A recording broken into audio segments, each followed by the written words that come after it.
Buenas noches, bienvenidos. Esto es Recalculando. Son palabras, son conceptos, son ideas, los que muchas veces se esconden detrás de los fenómenos que pasan a nuestro alrededor. Uno puede intentar interpretar algo, por ejemplo, la crisis que tiene lugar en este mismo momento, social, económica, quizás también política en un punto, pero a veces nos enfrentamos con fuerzas que se lo llevan todo por delante, son fuerzas ciegas precisamente. Y quizás yo podría hoy ponerle en escena, ayudarlo para que usted presencie algún tipo de representación que hable de este enfermo imaginario, esta maravillosa obra que ha escrito allá por el año 1670, quien fuera conocido, quien es conocido, célebre autor, dramaturgo, como es Molière. Molière escribe El enfermo imaginario y nos va a proponer un juego donde seguramente podría arrancarle a usted alguna sonrisa, incluso una carcajada, pero donde también va a entrar en juego la tristeza. Y ya se va a dar cuenta por qué. Porque, a ver, el protagonista principal, el personaje central se llama el señor Argan. El señor Argan es un pequeño burgués, es alguien que uno podría considerar de clase media alta en esa época, estamos hablando de pleno siglo XVII en Francia, que gobierna en una familia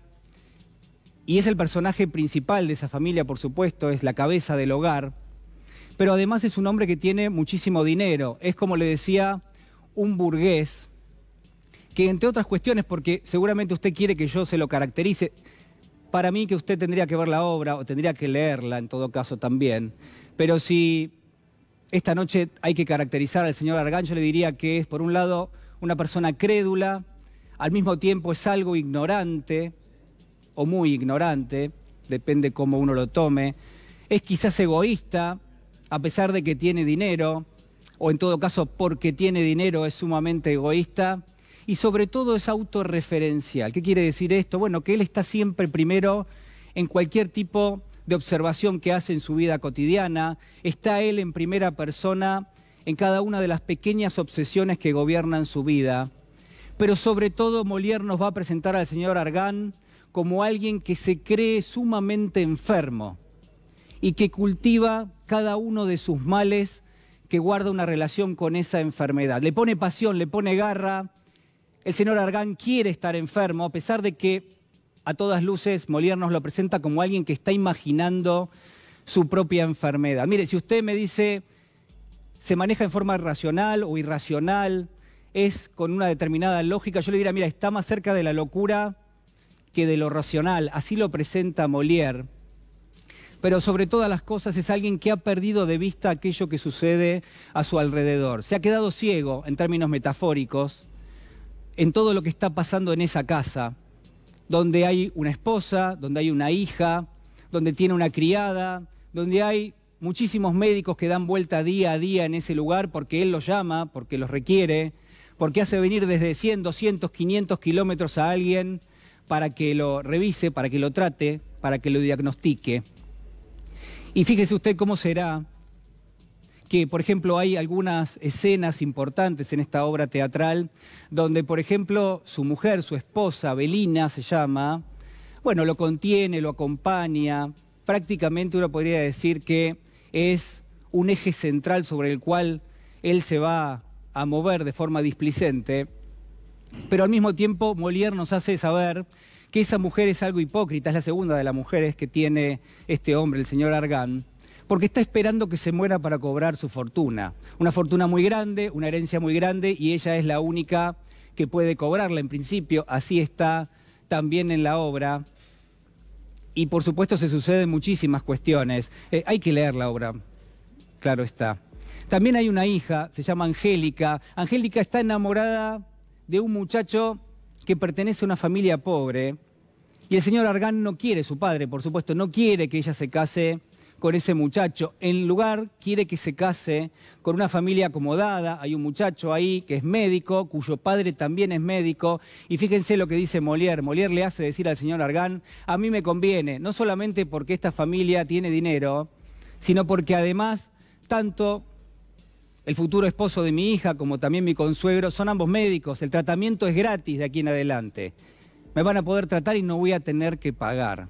Bueno, de esto se trata un poco el enfermo imaginario. Ahora, hay algunas cuestiones que a mí me parece importante resaltar esta noche. Por ejemplo, que existe en esta especie de historia, en diversos actos, la presencia de muchísimos médicos. Mire, lo que queda en claro es que el señor Argan enfrenta tantos tratamientos médicos disparatados totalmente, tan disparatados, que yo le diría que hace falta una salud de hierro para poder sobrevivir a todos esos tratamientos. Molière nos los hace conocer. Hay un médico que se llama el doctor Purgón, que obviamente lo que va a recetar son purgas, son, perdóneme, enemas, son lavados, en todo caso, de estómago.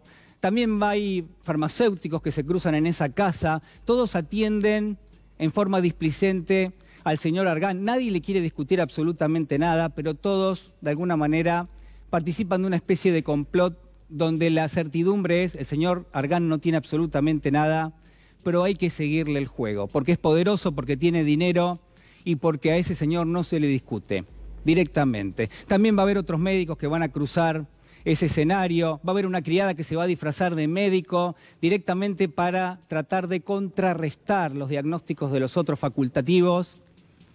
Y hasta le va a recomendar al señor Argan, mire, estudie usted medicina, o en todo caso no estudie, transfórmese directamente en médico y a ver si usted puede encontrarse alguna solución al respecto. La historia es disparatada, es el grotesco, es el absurdo, y justamente de eso se trata. Mire, la idea esta noche es que busquemos cómo se ha generado esta historia, porque tiene mucho que ver con cómo se ha generado esta crisis en la Argentina de hoy. La historia la propone Molière, ¿por qué? Bueno, porque hay una actitud del señor Argan que es, en cierta manera, mesiánica. Él es el portador de la única verdad. Él dice estar enfermo y nadie puede discutirle. Hay también una cierta cuestión de voluntarismo, porque a pesar de que se va corroborando que ninguno de los diagnósticos que el señor Argan cree que tiene, bueno, efectivamente se terminan comprobando, de todas maneras él sostiene su rumbo y nadie lo puede hacer cambiar de opinión. Es la caricatura, es lo disparatado, es el verdadero absurdo. Lo que plantea Molière es que estamos muy cerquita del humor, de la carcajada, en ese grotesco, en ese absurdo, pero yo le propongo que también estamos muy cerca de una cuestión que se relaciona con la tristeza, que ese derrotero que ha tomado el señor Argan, que es el mismo que ha tomado Molière, nos puede llevar a que en una primera instancia el personaje central se cree enfermo o casi enfermo y empieza a creerse su propio relato.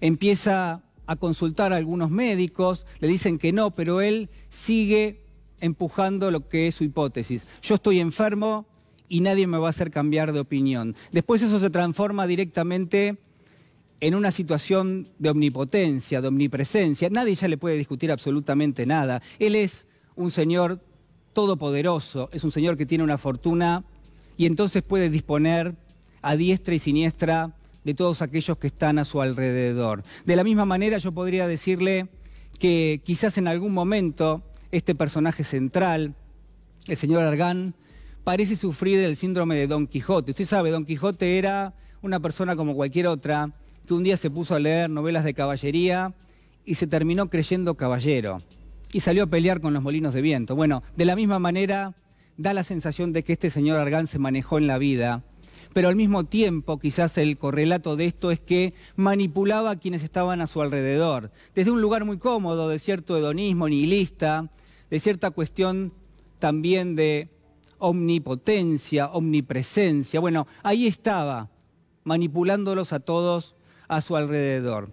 Lo que quiero proponerle esta noche es que de la misma manera, y en todo caso se lo pregunto, que cada uno decida en casa si esto es así o no, pero quiero preguntarle si el gobierno no partió de un diagnóstico irreal, de un diagnóstico que estaba cruzado por el dogmatismo, que estaba cruzado por la ideología, que termina generando una situación donde a todas luces me parece a mí que aparece una paradoja enorme. Un gobierno que termina aplicando determinado tipo de medidas en pos de buscar una cura para algo que se supone que era cierto malestar que cruzaba la economía y lo social y que termina generando una enfermedad muchísimo mayor. Esa es la gran paradoja que está presente en el enfermo imaginario, porque el enfermo imaginario empieza imaginándose que está enfermo y termina totalmente enfermo de tanta imaginación. Lo que quiero plantearles es precisamente esto. Si en gran medida el gobierno no termina con ese dogmatismo y esa ideología, levantando las barreras, por ejemplo, a la entrada de productos importados, levantando las barreras del capital, la liberalización del comercio, la liberalización también del mercado financiero, si no termina tomando medidas que después vamos a ver que van a terminar impactando de una forma realmente crítica en la realidad de todos los días, y sobre todo, si como yo le digo, las medidas que el gobierno se supone que tomó en su momento para curar a la economía no la están matando directamente, sino están matando a una parte muy importante de ese pequeño motor que es el promotor justamente del desarrollo social. Miren, en una Argentina donde hay mayor, yo podría decirle, pobreza, indigencia, desigualdad, en una Argentina donde el crecimiento económico ha quedado a un costado, donde la preocupación por generar empleo también parece inexistente.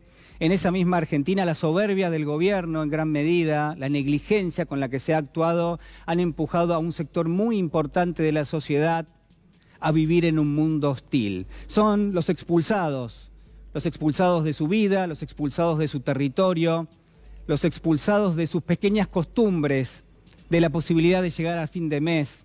Son además los señalados porque hay quienes los señalan, porque son pobres, porque son indigentes, porque cobran un cheque del Estado, van a decir, como si la jubilación, las pensiones, las asignaciones no fuesen derechos adquiridos prácticamente en esta sociedad.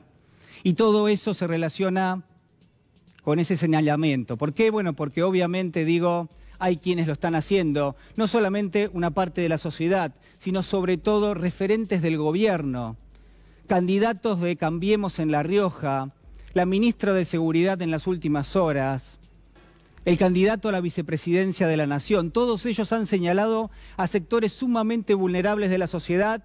¿Para culparlos de qué? Yo le pregunto esta noche. ¿Para culparlos de qué?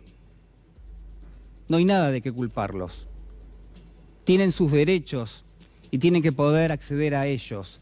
En una Argentina, pero sobre todo en una era donde las ideas que bajan desde el poder trasuntan no solo ignorancia, sino también negligencia, el enfermo imaginario, ese absurdo, esa sátira, ese grotesco, nos está diciendo que tenemos que estar atentos a todo lo que pasa a nuestro alrededor.